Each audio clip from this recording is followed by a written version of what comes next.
j'ai pas de solution toute faite, moi. Comment faire? Ça dépend vraiment de la façon dont les acteurs locaux décident de s'arranger. Mais une chose est sûre, c'est qu'il faut une discussion au niveau des acteurs locaux en gardant des idées maîtresses en tête.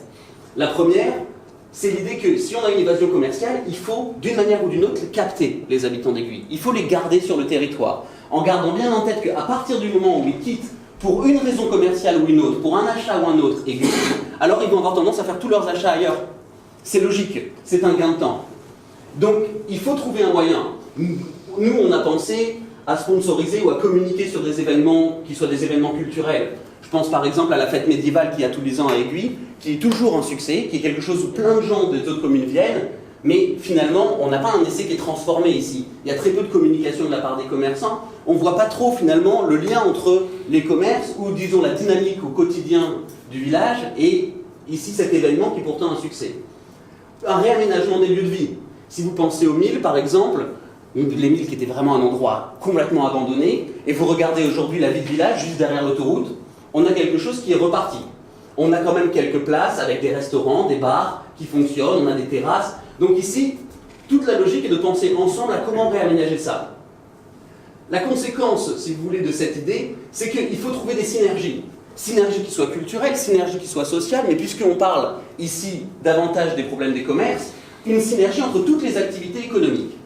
Ça implique plusieurs choses, des choses qui sont toutes bêtes, mais l'idée c'est la communication.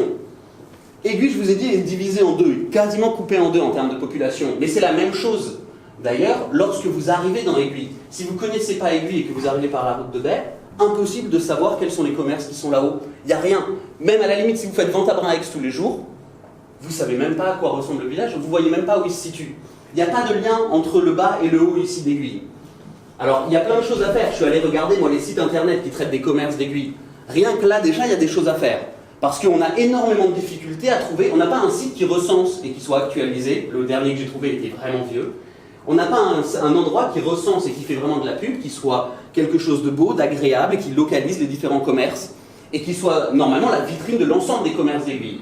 Ça, c'est quelque chose qui manque. De la communication entre l'amont et l'aval et quelque chose de global entre les commerces d'Aiguille. Même chose, on n'a pas, a priori, en tout cas de ce que je connais, on n'a pas de vraies interactions entre les commerçants sur des plans particuliers. Réserver des emplacements dans son propre magasin pour un autre commerçant à un moment particulier de l'année. Parce que, je ne sais pas, il y a un événement particulier et le fleuriste, du coup, va mettre ses fleurs dans un autre type de commerce. Pourtant, ce sont des choses qui se développent dans beaucoup de pays, notamment aux États-Unis, et qui est quelque chose qui fonctionne bien pour continuer à conserver les populations quand elles ont l'habitude de se déplacer. Aux États-Unis, vu qu'en plus tout le monde prend la voiture pour un rien, il y a vraiment la nécessité de recréer ici un cadre sans quoi les gens vont dans les malls. Quelle que soit l'idée, il faut garder à l'esprit que la concurrence, elle ne se fait pas entre les commerces, peu importe leur taille d'ailleurs, mais elle se fait entre les communes. C'est-à-dire qu'il faut garder cette image en permanence du village assiégé, et c'est vrai à tous les échelons d'ailleurs, mais du village assiégé qui est en lutte contre l'ensemble des autres communes. C'est nous ensemble, ce qu'on appelle, ce qui a été développé dans la Silicon Valley et qui fonctionne plutôt bien, qu'on appelle la coopétition. On est en concurrence quand on est deux boulangers, à condition que ce ne soit pas au détriment des deux boulangeries en même temps. Dans ce cas-là, on coopère, parce que c'est d'abord nous contre les autres, lié justement à ce phénomène de métropolisation qui a tendance à capter les gens en dehors des communes. Donc, quoi faire ? Il faut avoir plein d'idées, il faut tenter d'être créatif, mais ça nécessite d'abord une chose, multiplier les interactions entre les acteurs économiques.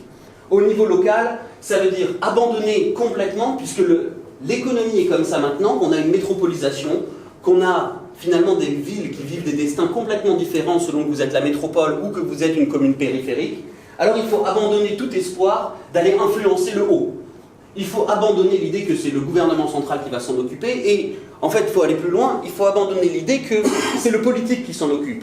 C'est l'activité des entrepreneurs entre eux qui doit normalement primer. Il faut multiplier ici les stratégies et fonctionner par cercle concentrique. On travaille au niveau de la commune, puis on élargit de plus en plus pour avoir davantage de partenariats, des stratégies. Comment on utilise les réseaux, comment on utilise les nouvelles technologies pour donner une image qui est la plus attirante possible. En sachant qu'ici, il y a un vrai avantage, c'est que quelle est l'image qu'attendent les gens aujourd'hui ? Ils attendent de l'authentique, quelque chose qui sente rustique, qu'on ait l'impression qu'il y a un sens, une racine, tout en ayant de la technologie pour communiquer dessus. Ici, vous avez déjà tout, sauf en fait la communication. Donc, renforcer la communication.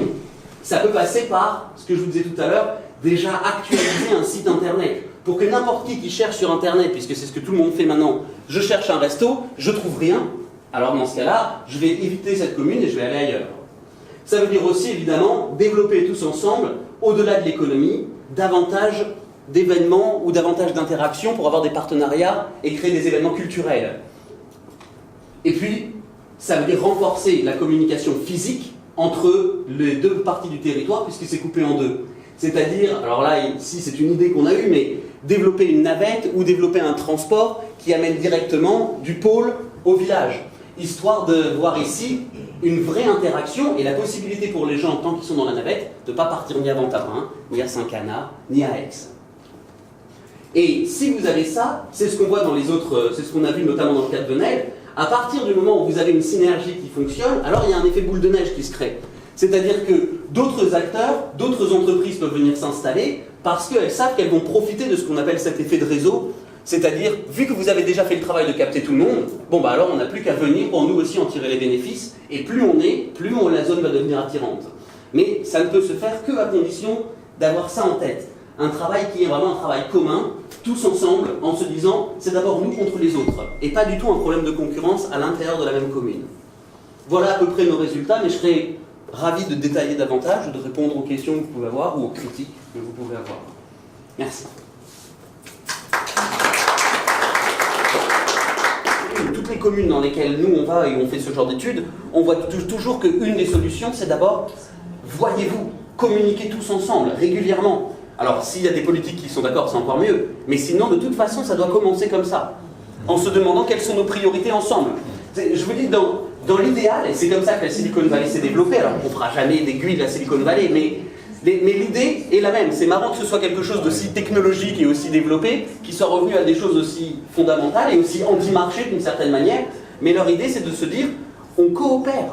Au point que finalement, on a une telle cohésion qu'il est impossible de savoir quelle est la frontière entre une entreprise et une autre. Il y a certains projets sur lesquels on est tous ensemble. On est une boîte géante, qui est la boîte des commerçants d'aiguilles, et on bosse d'abord pour nous, tous ensemble.